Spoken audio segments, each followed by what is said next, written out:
Grávida de 4 meses, qual anestésico usar no caso? E também dá para fazer intrapulpar? Laura, dá para fazer todos os tipos de técnica anestésica numa gestante. E aí, a escolha anestésica vai depender de todo o contexto de saúde dessa gestante. Então, a gente tem, por exemplo, gestantes que têm diabetes gestacional, certo? Isso pode mudar também um pouco a minha escolha anestésica. Pode ser que a gestante seja uma gestante hipertensa. Isso eu já mas o que eu já vi isso no SUS é tipo de longe. Só que assim, a nossa primeira escolha, primeiro que você vai colocar na sua lista, se for indicado, tá? Levando em consideração toda a condição sistêmica dessa gestante. Primeiro que você vai colocar na lista vai ser a lidocaína. Por quê? Porque a lidocaína é o anestésico mais estudado na odontologia e o mais seguro. Tem mais estudos em relação a ele, por isso que ele é mais seguro e vai ser o principal indicado para gestantes, tá bom? Os outros anestésicos estão proibidos? Não. A gente não tem nenhuma contraindicação absoluta para anestésicos locais, independente da alteração sistêmica que o paciente tenha. A não ser que ele seja comprovadamente um paciente alérgico à substância dos anestésicos. Aí é outra questão. Mas em todos os anestésicos que a gente não tem ali uma contraindicação absoluta.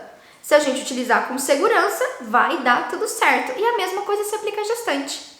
Quando a gente olha na literatura, alguns artigos, por exemplo, defendem o uso da articaína. A articaína seria segura para gestante. Só que outra linha de pesquisadores coloca que a gente não tem tanto estudo em relação à articaína, então eu acho mais interessante não utilizar. Então, quando se trata de gestante, Laura, vou te falar assim, é frustrante para mim também, tá? E é para todo mundo, é uma droga, eu vou falar, é uma bosta, essa é a palavra, é uma bosta. Quando se trata de gestante, a gente não tem vários consensos. Não existem muitos consensos na literatura, né? Nos artigos científicos mais atuais. Por quê? Porque é mega difícil você testar um medicamento em gestante.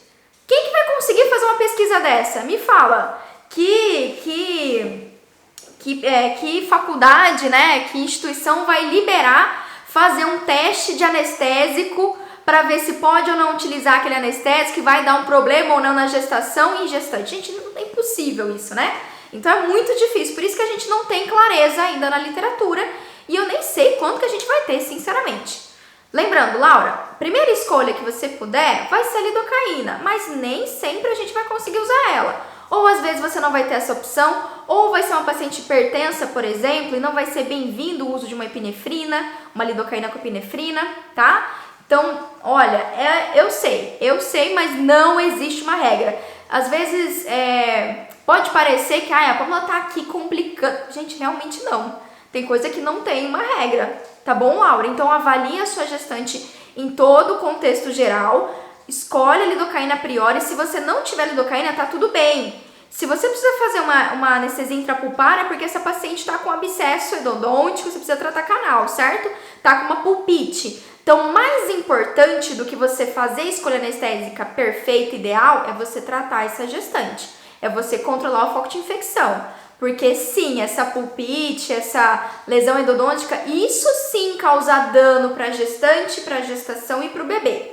Isso sim verdadeiramente causa dano. Agora, escolha anestésica, mais uma vez, vou reforçar isso aqui para vocês. Manta para a vida. Escolha anestésica é o menor dos problemas, é o menor dos desafios quando se trata de um paciente com atração sistêmica. Ok? Paciente que faz uso de AS e anticoagulante.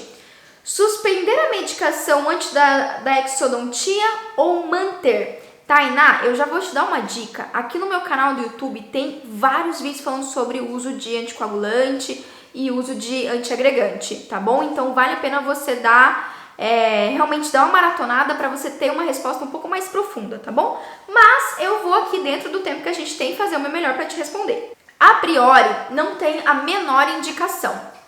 Não tem mais indicação de suspender AS ou anticoagulante para fazer uma cirurgia.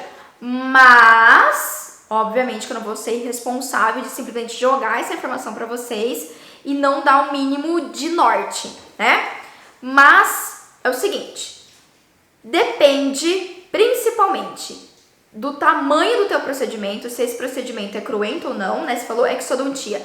Se é uma exodontia, se são várias exodontias, se você vai extrair um dente, por exemplo, molar, que tem molar superior, 3 raízes, né? Que o tamanho da ferida cirúrgica vai ser importante. Isso é diferente de você fazer uma extração de um dente com doença periodontal que já nem tem mais osso ali, né? Já tem só bolsa periodontal e tal. Então, olha só, depende bastante.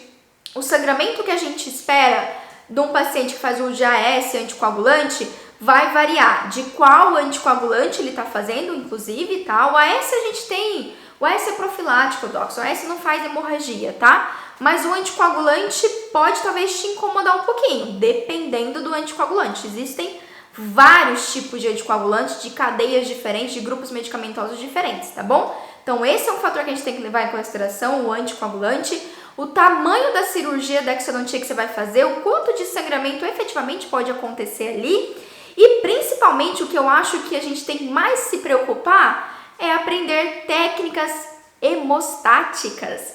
Quando você faz ali uma sutura bem executada, quando você tem medicamentos hemostáticos no consultório, quando você utiliza de crioterapia, quando você faz uma técnica anestésica bem executada, com uma vasoconstrição bem executada, você vai ver que mesmo um paciente utilizando AS, o anticoagulante, você tem controle pela hemostasia, né? Você ajuda ele a ter hemostasia. Então, isso é algo que, assim, te dou essa dica para você aprofundar aí, tá bom, Tainá?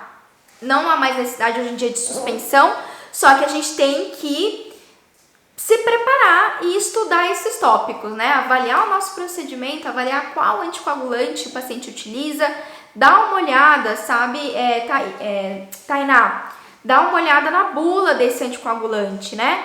Outra coisa importante que eu tava me esquecendo aqui, dependendo do anticoagulante, no AS não precisa, AS você não precisa pedir exame de sangue, mas anticoagulantes sim, anticoagulantes a gente tem que avaliar o TAP e o TTPA do paciente antes de fazer um procedimento cirúrgico, tá bom? Pra gente ver realmente o potencial de sangramento e se a gente vai conseguir fazer a hemostasia ali no consultório ou não, tá bom? Fechou? Espero que eu tenha te ajudado aí, ok?